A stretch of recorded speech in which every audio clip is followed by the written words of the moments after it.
comme à la tête de l'Algérie, ce sont des gens qui s'intéressent essentiellement à s'enrichir. Ils ont les données géologiques du contenu du sous-sol du Sahel. Ils savent que le Sahel est plus riche que l'Algérie. Ils savent que le Mali est en potentiel minier, gazier, pétrolier plus riche que l'Algérie. Ils savent que le Niger est en potentiel minier, gazier, pétrolier plus riche que l'Algérie. Ils le savent. Ils savent que le Burkina Faso a un potentiel minier énorme et diversifié que l'Algérie n'a pas. Par conséquent, ces ogres qui dirigent l'Algérie passent leur temps à se donner les moyens d'imposer les dirigeants qu'il doit y avoir à la tête du Mali, les dirigeants qu'il doit y avoir à la tête du Burkina Faso, les dirigeants qu'il doit y avoir à la tête du Niger. À défaut de les imposer, ils financent des groupes rebelles, ils financent des groupes terroristes afin d'empêcher le Mali, le Burkina, le Niger d'exploiter favorablement et bénéfiquement les faramineuses richesses que le Tout-Puissant leur a conférées. Voilà la quatrième raison. La cupidité de l'establishment militaro-civil qui dirige aujourd'hui l'Algérie et qui veut se donner les moyens de toujours avoir ces hommes au-dessus des zones les plus riches des pays du Sahara et du Sahel qui notamment sont à sa frontière sud. Voilà comment, et je viens à la cinquième raison. Pour ce qui concerne le Mali, l'Algérie a cru pouvoir contrôler éternellement le destin du Mali en parrainant le fameux accord d'Alger. Un accord en défaveur de l'unité du territoire malien, en défaveur de la centralité de la caisse du trésor malien, un accord en défaveur de la suprématie de l'État malien sur le territoire malien. L'Algérie a tout fait pour essayer d'imposer cet accord qui lui permettait en réalité de protéger ses protégés et de leur donner ce qu'elle considérait comme le Mali utile, le Mali riche, le Mali gorgé de matières premières, le nord du Mali. J'ai lu l'accord d'Alger d'un bout à l'autre. L'accord d'Alger n'a été rédigé sous l'égide de l'Algérie que pour tout faire pour que l'État malien ne soit pas le maître du nord du Mali. Et c'est là que les objectifs de l'Algérie rencontrent ceux du néocolonialisme français, qui depuis le 19e siècle a constamment tout fait pour que le gouvernement de Bamako ne soit pas le maître de toutes les richesses de 1 241 000 et plus de kilomètres carrés. Le régime colonial, puis le régime néocolonialiste français ont toujours veillé à entretenir des sécessions dans le nord du Mali afin d'empêcher l'État central malien de tirer tout bénéfice des réserves extraordinaires de matières premières stratégiques de la partie nord de son territoire. Sur ce point, la stratégie du diviser pour mieux régner du colon français est entrée en convergence, en congruence et en complicité avec les intérêts déplacés de l'Algérie. La convoitise algérienne côtoie la convoitise néocolonialiste française. Voilà pourquoi les mêmes chefs rebelles, les mêmes sécessionnistes sont soutenus par les néocolonialistes français et par les pourvoiristes corrompus d'Alger. Est-ce que c'est clair? Je suis en train de vous donner une clarté de compréhension de ce qui se passe. Si Alger soutient aujourd'hui Al-Qaïda et l'État islamique contre le Mali, de la même façon que l'OTAN les a soutenus pour assassiner Kadhafi et détruire la Libye, c'est parce que Alger compte bien par là continuer indirectement d'avoir la main mise sur l'or, le pétrole, le gaz, le manganèse, le diamant, le lithium, l'uranium, des pays du Liptako-Gourma. Voilà ce qui explique que devant la débandade militaire des criminels qui avaient pris Kidal en otage, qui avaient pris en otage Tinzawaten, qui avaient pris Aguelhok, Tessalit, devant leur taillage en pièces par les forces armées maliennes, Alger a fini par sortir du bosquet et a assumé la couverture aérienne des groupes terroristes. C'est cet événement qui a eu lieu aujourd'hui. Maintenant, j'en viens à la conclusion de ce premier point.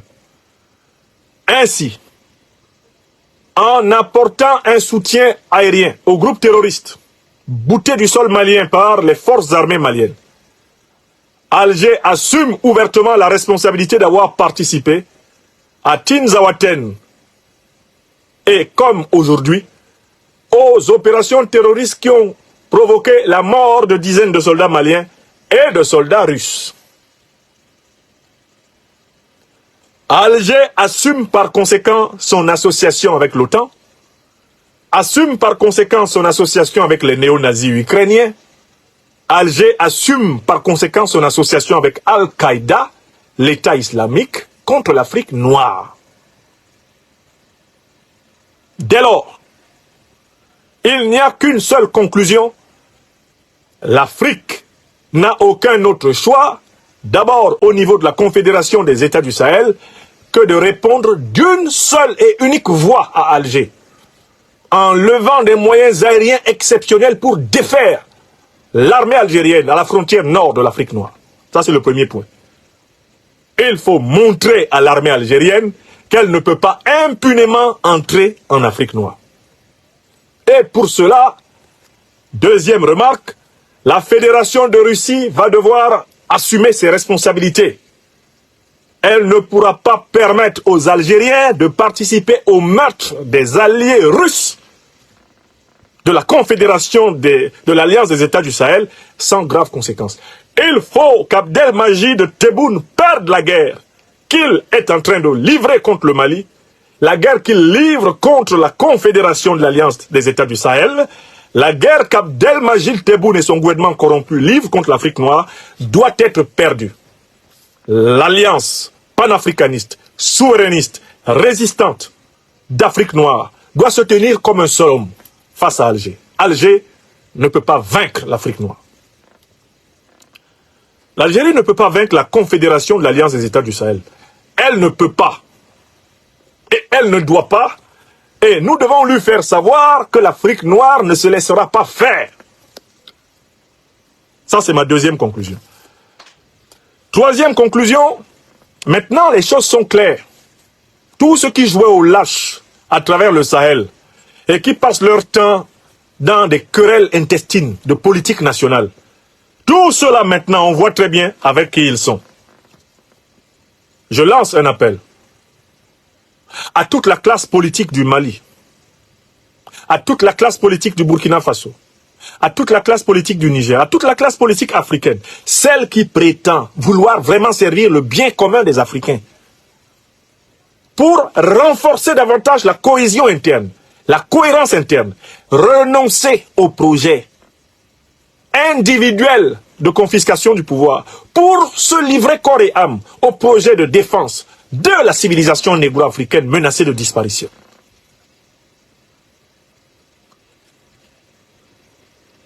Je suis quelqu'un qui connaît le Sahel, non pas simplement par les livres, mais je le connais maintenant par les visites de terrain. Et je sais les débats intestinaux que j'ai entendus au Mali.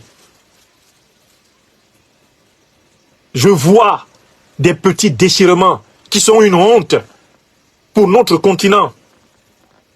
Dans la classe politique burkinabé, au moment où le président Ibrahim Traoré est concentré sur le front, au moment où le président Assimi Goïta doit lui-même se déplacer pour continuer à galvaniser les troupes sur le front, au moment où le président Abdourahmane Tiani se prépare à ces actions de déstabilisation qui ne manqueront pas de viser le Niger, il y a des petits politicards qui sont dans les capitales en train de tendre les pièges aux transitions. Il y a des petits politicards qui sont dans les capitales en train de faire des petits calculs pour être candidats aux élections présidentielles, qui pourtant risquent de ne même pas avoir lieu avant longtemps, parce que le Sahel est en guerre. Il y a des individus qui sont dans des querelles de chiffonniers dans les capitales africaines, dans les capitales sahéliennes. Alors qu'on a une bataille de sauvegarde de la civilisation négro-africaine, dont la ligne est la forteresse, la frontière nord de l'Alliance des États du Sahel. À bas les petits politicards, à bas les intrigants abat les manœuvriers de quartier. J'ai eu mal au cœur de voir un certain nombre de politiques ouest-africains parler de la bataille de Tinzaouaten dans des termes qui avaient pour but d'humilier l'armée malienne. J'ai vu ça au Mali. C'est une honte pour tous ceux qui veulent humilier l'armée malienne. Après ce que l'armée malienne nous a donné comme raison d'espérer en l'Afrique ces 3 dernières années. Je vois, depuis les événements de Barça-Logo, des esprits méchants, méphitiques, des esprits de faux sceptiques qui essayent de semer le désespoir dans le mental des forces de défense et de sécurité du Burkina Faso. Et j'entends la voix de ce nulard de Damiba planqué à Lomé et qui de temps en temps pisse du n'importe quoi. Alors qu'on voit très bien que depuis Thomas Sankara au Burkina Faso, aucun dirigeant n'avait fait face avec autant d'efficacité, en un temps aussi record, à l'adversité que le président Ibrahim Traoré. Je vois la petite politicaillerie qui se contorsionne à Niamey et qui a mal parce que le président Tiani a réduit de 50% le coût des hôpitaux et qui voit un malheur, oh là là, comment va-t-on arriver au pouvoir s'il continue à mener une politique sociale aussi positive?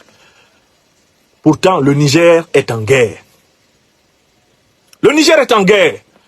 Et je prévenais, hier et avant-hier, le gouvernement nigérien et mon frère et ami, bien-aimé, le Premier ministre Ali Mohamed Lamine Zeyn, je lui disais de ne pas croire au sourire des Algériens, comme je redis aujourd'hui au gouvernement malien de ne pas croire au sourire mauritanien. Ni les Algériens, ni les Mauritaniens, pratiquement aucun État d'Afrique du Nord ne joue à un jeu clair avec nous en Afrique subsaharienne. La tradition venue des traites négrières arabes contre les Noirs est une tradition de duplicité dont la queue serpentine se faufile dans la pratique politique, dans l'hypocrisie, le double jeu permanent. Les méthodes utilisées par l'impérialisme occidental contre le Maroc, contre l'Algérie, contre la Libye, contre l'Égypte, sont celles que plusieurs hommes politiques d'Afrique du Nord, la Tunisie et consorts utilisent contre l'Afrique noire. Je tiens à vous faire remarquer que pour paralyser l'Afrique du Nord, ils ont semé une rivalité entre le Maroc et l'Algérie. Ce sont les mêmes puissances impérialistes qui sont derrière les Algériens pour soutenir les séparatistes marocains. De la même façon, ce sont les mêmes puissances impérialistes occidentales qui sont derrière les Marocains pour soutenir les séparatistes algériens. En Afrique du Nord, le principe du diviser pour mieux régner est ce grâce à quoi on entrecogne les têtes des dirigeants arabes. Le seul qui l'avait compris, et c'est pour cela qu'il a été éliminé, c'est Muammar el-Kadhafi. Vous pourrez retrouver les conférences célèbres dans lesquelles il leur disait: vous voyez comment ils ont traité Saddam Hussein? C'est comme ça qu'ils vont nous traiter les uns après les autres. Quand ils ont tué Saddam Hussein, nous n'avons rien fait. Ils attaquent la Syrie, nous ne faisons rien. Ils vont venir nous attaquer ici, l'un après l'autre. Kadhafi l'avait dit. Kadhafi avait même dit: attention, ils vont venir avec leur vaccination. Ils vont créer des virus pour nous rendre malades et gagner le marché de nos vaccinations et en profiter pour nous stériliser. Kadhafi l'a dit. Ils l'ont tué pour tout ça. Donc, maintenant, pour l'Afrique subsaharienne, l'heure du grand devoir a sonné. Les politicards et les politicailleries de Bamako, de Ouagadougou, de Niamey, de toutes nos capitales africaines doivent s'arrêter là. Arrêtez cette histoire de course au poste. Car l'Afrique noire est menacée d'être déménagée complètement de son sol continental. Les peuples africains sont menacés d'être chassés d'Afrique. La stratégie adoptée par ceux qui ont détruit la Libye, armée Al-Qaïda et l'État islamique, c'est de repousser les populations africaines dans l'océan Atlantique et dans l'océan Indien. Les pousser sur les zones d'exil, les pousser dans les zones côtières pour qu'elles constituent le lumpen prolétariat des villes portuaires. Chasser les Africains d'Afrique. Tel est le projet de l'Afrique sans Africains. Donc Forster disait, l'Afrique sera un paradis pour l'homme blanc lorsqu'elle sera débarrassée des Africains. Les terroristes chassent les Africains d'Afrique. Des parties entières des pays africains attaqués par les terroristes sont vides. Les populations quittent leur village. Les terroristes viennent et par la suite les multinationales viennent creuser le sol pour prendre l'or, prendre le pétrole comme ils le font en Libye, prendre le gaz, le manganèse, tout comme ils le font en République démocratique du Congo. Oui, ce soir, je proteste contre la lâcheté africaine. La lâcheté des petits politiciens de capital qui sont constamment en train de penser à la prochaine élection présidentielle. Comme si être président était le but de la vie d'un homme. À quoi sert-il d'être président si on ne peut pas libérer son peuple? À quoi sert-il d'être président si c'est pour se soumettre à la volonté des ennemis de ton peuple? À quoi sert-il d'être président si c'est pour servir des intérêts qui vont asservir les tiens? À quoi sert-il d'être président si pour cela tu dois mentir à tous les bouts de champ avec pour unique but d'arriver, qu'on dise que c'est toi le président? À quoi ça sert? Ça ne sert à rien.